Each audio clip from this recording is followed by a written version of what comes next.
In today's video for our Poker 101 course, we're going to talk about basic player types in poker. So if you don't know what the different basic player types are, you're going to want to stay tuned because that's what we're going to cover today.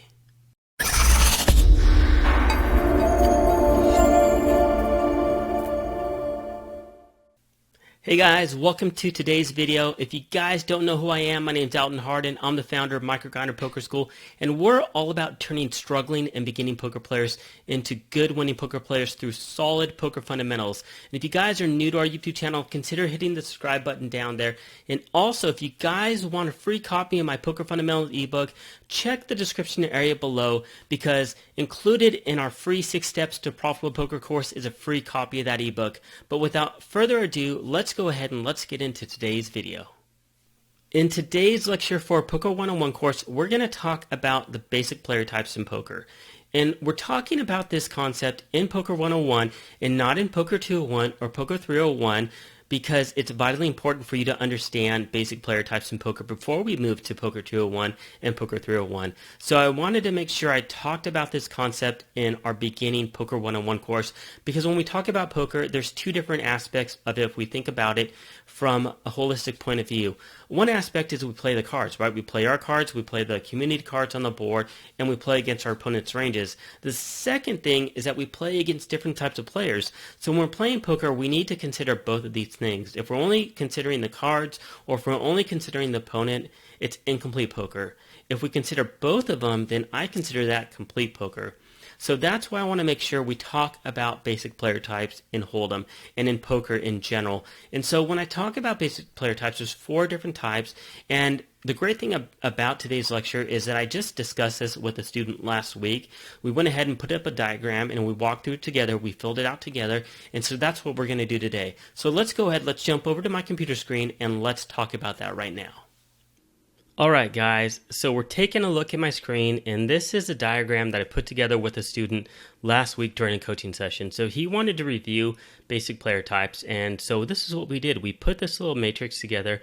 We put this matrix with 4 different quadrants together and we made sure that we discussed some aspects around poker player types in our session just to make sure that he understands some of the basics around them and how you can identify them at the table, especially if you're playing online. So if you take a look at the way that this is designed, let me go ahead and get my highlight tool ready to go for this because I want to make sure that we're talking about this correctly. So you'll notice that there's a vertical axis and a horizontal axis. So on the vertical axis, on one side of the spectrum, there's going to be loose players. On the other side of the spectrum, there's going to be tight players. Now, when we talk about this, when we talk about loose versus tight, this is an entire spectrum. So they start really tight and then they get less tight to the point where they become looser and looser in very loose opponents. And so think about this as an entire spectrum of players. Same thing over here. We have passive players, and over here all the way to the left, this is going to be very, very passive players. And then they're going to get less passive and less passive, and then to the point where they're somewhat aggressive, and to the point where they're very aggressive all the way over here to the right. So we have a horizontal and we have a vertical axis, and so the great way about visualizing players this way is that players are either passive or aggressive on one spectrum, and on the other spectrum, they're either loose or they're tight. And so what we can do is we can take this information and we can break players up into different types. And so, for example, a loose passive opponent is going to be in this quadrant, which is right here, loose passive. Down here, we're going to have tight passive on the other spectrum. So just because an opponent is passive, you can't automatically assume that they're tight. Some opponents are going to be loose, and some of them are going to be tight. On the other side, we have loose opponents that are aggressive as well. So loose opponents aren't always going to be passive. Sometimes they're going to be aggressive. And then same thing over here. A tight opponent isn't always going to be passive. Sometimes they're going to be aggressive. So we have tight aggressive opponents over here. And so this is what I like to call the basic player types. We have loose passive opponents, we have tight passive opponents, we have loose aggressive opponents, and we have tight aggressive opponents. Now you could take this a step further and you could break opponents up into multiple different subcategories, but for the purpose of today's lecture and the purpose of just doing a high-level overview, I think focusing on these 4 different player types is all you really need to know to get you started. And so what we're going to do is we're going to start talking about the loose passive opponent that I call a fish. Then we're going to talk about tight passive. Then we're going to talk about tight aggressive. And then we're going to talk about loose aggressive. So we're just going to go around and talk about it this way. There's no specific reason as to why I'm doing it this way. I just think, might as well just go in a certain order. And this is what I decided to do. So loose passive opponents, we typically call a loose passive opponent a fish. And a fish is a bad player or a fun player or just a player that's not really good. So some people, you hear them call them a fish. Sometimes you'll hear them call them a whale. Sometimes you'll hear them call them a recreational player. And other times you'll hear them be called a fun player. So in general, anybody that plays loose and passive is not good in poker. And loose and passive typically means pre-flop, there's going to be a lot of limping and a lot of calling pre-flop from them, but they're not going to be raising. So if you are playing online, typically what you're going to see is you're going to see a huge gap in their VPIP and their PFR. So if their voluntary put-in pot percentage is, let's say, 40, their pre-flop raise percentage may be something like a 10 or 11. You're just going to see this really big gap in between them. If you're playing live, it's all the players that are open limping pre-flop and making a lot of calls pre-flop, but they're never raising. What you need to understand with these players is that they're trying to see flops for as cheap as possible, and they could either be risk adverse or they just don't understand the power of aggression and the power of taking the initiative in the game. So what we want to do with these type of players is we want to play a lot of pots with them, but when they start to get aggressive back at you and they start to show strength, you need to fear their aggression and give respect unless you have a really strong hand, and then if you have a really strong hand, extract maximum value. Because when they are being aggressive themselves, then that means they have a very strong hand or a very, very strong draw. And so you don't want to pay them off when they're aggressive, but when they're being passive, then you can go for value, you can go for bluffs against certain types of loose passive opponents. So there's 2 different types. There is a standard, and let's see if my highlight tool works on this. It doesn't look like it's going to work. Let me go ahead and do a different tool. So there's a fit or fold opponent, which I'm going to use this, or there's a calling station, and we'll put a little box around that as well. So fit or fold, what does that mean? Fit or fold means they play straightforward. Either they hit the board and they continue with a decent hand, or they fold.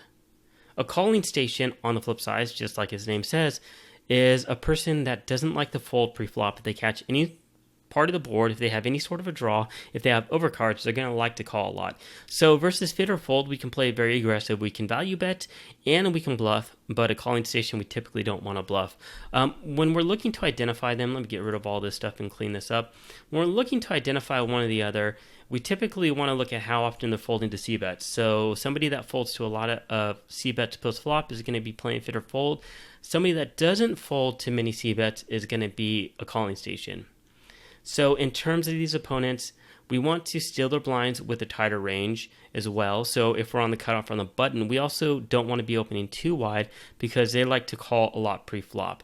Now, if they are playing a fit or fold style, then we can actually steal with a wide range because we expect them to fold roughly 2/3 of the time post-flop when they don't hit a pair. But if they're a calling station, we want to tighten up our stealing range. But in general, this type of opponent is an opponent we want to target a lot and play a lot of pots with and try to extract value either by bluffing and value betting. And this is your stereotypical bad player. Now, the second type of player we want to talk about is a tight passive opponent. And they can either be a tight passive fish, meaning they're a bad player, or a nit. And so these are 2 different types of opponents, and we'll talk about them. So tight and passive. Well, when we talk about tight and passive, they're going to have a combination of a very low VPIP and a very low PFR. There potentially will be a gap between the VPIP and PFR, and that's typically if we are categorizing them as a recreational fun fishy player. If they're a nit is just a really tight player, and they're not going to have a big gap between their VPIP and PFR. They just play really, really tight. And so here are some examples. We have a scared passive fish with a VPIP of 16 and a PFR of 4. On the flip side, we have a nit that has a VPIP of 15 and a PFR of 12. So again, when we're looking to play against these opponents, as usual, just like a loose passive person, we need to determine if they play fit or fold or if they're a calling station. And again, we need to see how often they fold to c-bets. That's going to give us a big indication if they are a fit or fold type of player or if they're a calling station. Now, in general, when we're playing against this type of opponent, we should assume they have stronger ranges of hands, that they are calling and raising stronger hands than these people up here, than loose passive people, because they are playing on the tired spectrum of poker, so inherently they're going to have tighter and stronger hands. So we should assume automatically they have stronger hands.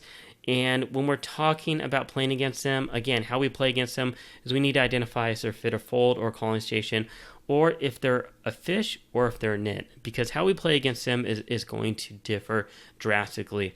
Now, against a person that is tight and passive, in general, we can steal their blinds with a wide range, because if they are only calling with a very narrow range, which their VPIP will also identify, and if they're only opening a strong range, with their PFR will also identify, then that means that pre-flop they're going to play very, very tight, and so they're the type of opponent that we want to attack, and we want to steal their blinds relentlessly. But when they start to fight back or play back against us, then we need to give them a lot of respect. So in terms of anybody that plays very tight and passive, if they're being aggressive just like a loose passive opponent, then we want to give them respect, because that means they have a decently strong or a very strong hand.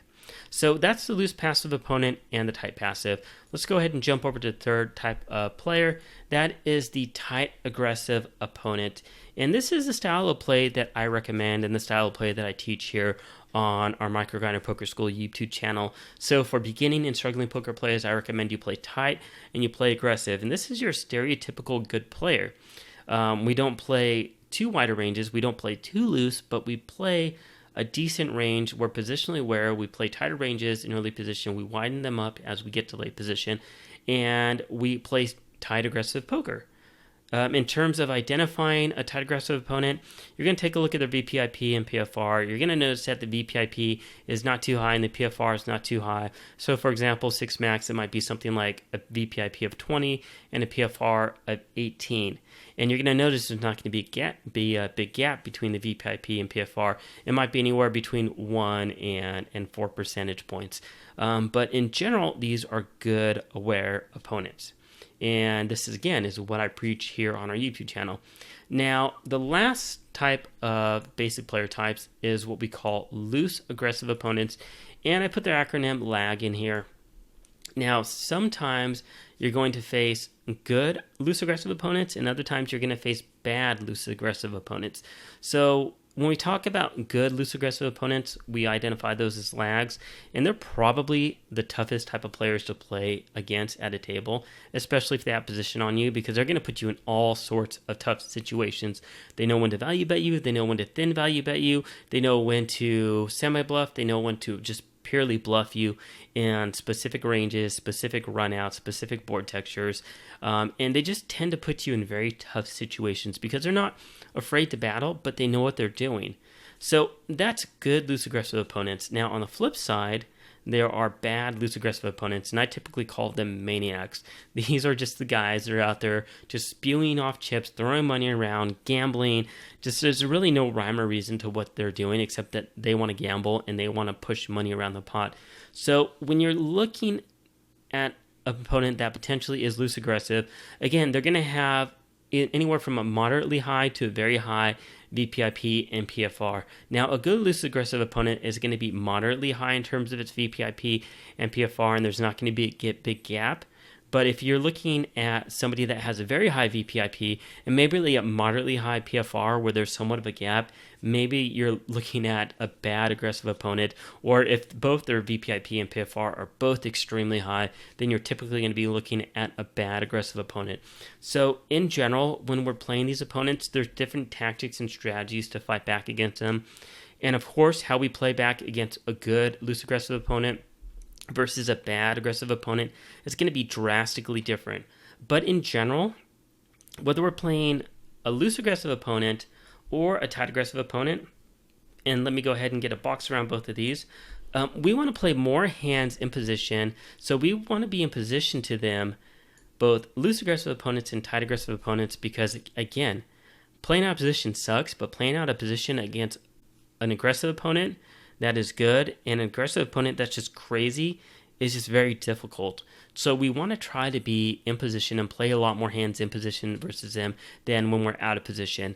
And then against opponents that are going to be fighting back, whether they're loose aggressive or tight aggressive, we want to steal their blinds with a tighter range. Now, you're probably asking, well, Alton, okay, that's some basic stats. Well, what about how I play against them specifically pre-flop and post-flop?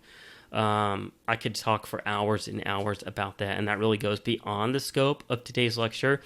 Stuff like that's going to be discussed in Poker 201 and Poker 301, probably at a decently high level.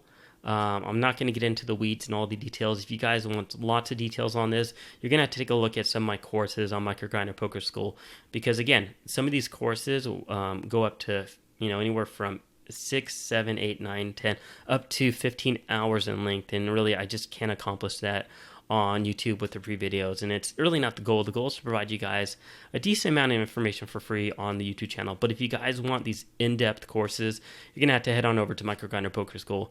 But we are going to talk about this. Whenever I talk about playing pre-flop or post-flop, we always need to consider the type of players. We need to consider if they're loose passive, tight passive, loose aggressive, or tight aggressive. So that's going to conclude this section of today's lecture. Let's go ahead and jump back over to me so you guys can see me, and let's sum up and do a quick summary of what we discussed today and what you guys should expect and what you should try to get out of this lecture more than anything else.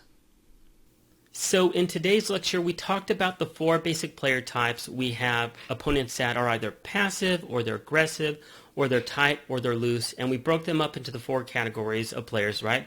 We have loose passive, we have tight passive, we have loose aggressive, and we have tight aggressive opponents. So the biggest key takeaway from today's lecture for you is that if you're not considering the type of players that you're playing against when you sit down at a poker table, I want you to practice this. I want you to make a really concerted effort to identify players. When you sit down at a poker table, whether you're playing online or playing live, start to look at your opponents and try to categorize them. Categorize them as either a good player, a bad player, and then break them up into different categories. If they're aggressive, are they loose aggressive? Are they tight aggressive?